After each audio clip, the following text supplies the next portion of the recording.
السلام عليكم ورحمة الله وبركاته. كيفكم شباب؟ شو سوي معكم؟ حاتم الكسر، ورجعتكم فيديو جديد. صار كيف تنقل قرية كلاش. معليش إذا كان فيه اهتزاز شوية في التصوير عشان قاعد أصور بالجوال. فراح أول شي أنسخ هذه القرية هنا.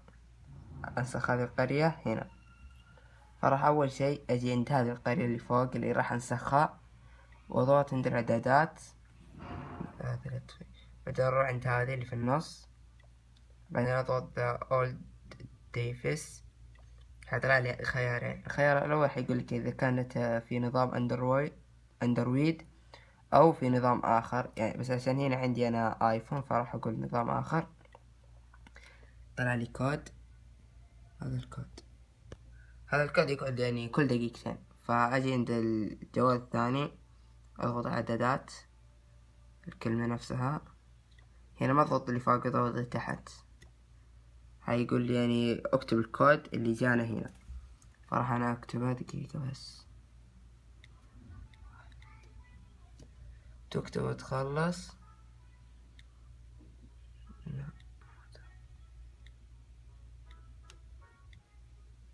راح اكتبه في اكس مسافة اي اي.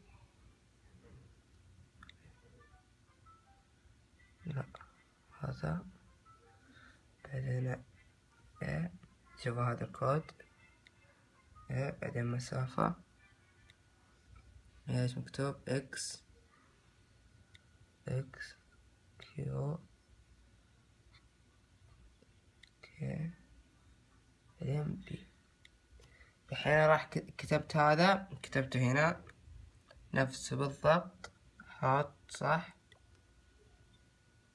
ايه شوف، طلع لي اسم القرية اللي هي هاشم 501 تاون هال ليفل 3. راح اقول له اوكي. قال لي هنا انه في جهاز ايفون حيستخدم القرية حقتك. اضغط اوكي، اضغط هنا اوكي. طلع لي هنا يعني another device is connected to this village، يعني في جهاز اخر يستخدم هذه القرية.